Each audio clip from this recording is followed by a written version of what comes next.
See some changes made on their street, starting with tearing down and cleaning up an abandoned house that's fallen into disrepair. 13 ABC's Willie Danley is getting answers in this week's Neighborhood Nuisance.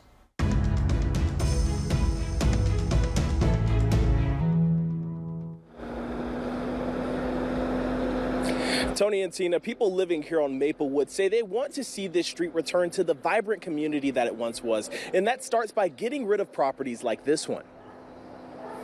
On Maplewood Avenue in Toledo sits this abandoned property. Mildred Griffin has lived across the street from the lot for nearly 50 years. It has changed because we're about the second black family over here, but it's been going downhill ever since. Used to be houses all down there and factory over there and houses all down here. They're just going. Griffin tells me the place is dangerous. There's broken glass all around, and she's seen random people trying to break in.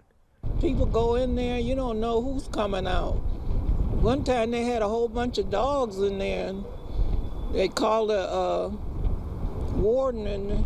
Griffin says this used to be a nice house in a vibrant community. But as owners began to die or move out, this house and the rest of the neighborhood went downhill. This is the house in 1998 and in 2005, and this is today. Ever since they moved out, and then one owner and the ex-owner, rental property. Now I don't know who owns it now.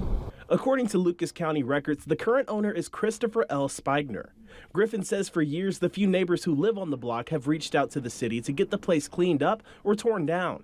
Miss Parker has, and my husband, when he was alive, he used to, go down to city council, but it didn't do no good.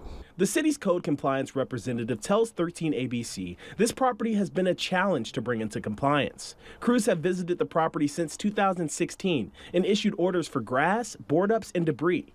They say they want to hold the owner accountable and have even issued a bench warrant, but they've gotten nowhere. Griffin says she just wants to see the street return to what it used to be. Tear it down. If you're not going to fix it up, whoever owns it, might as well tear it down. One hurdle that the city of Toledo has had to work with regarding this property is that the owner of this house has his mailing address listed as this property. So every time that they send him fines or send him bench warrants, it goes to this house where no one lives. So they say they're working to overcome that, and they want to hold this property owner accountable. If you have a neighborhood nuisance in your community, feel free to reach out to me, DM me on the social media below, or send me an email at willie.danley@13abc.com. Include photos, contact information, and as many details as possible that will help me get your problem solved. Reporting live in Toledo, Willie Danley, 13 ABC Action News.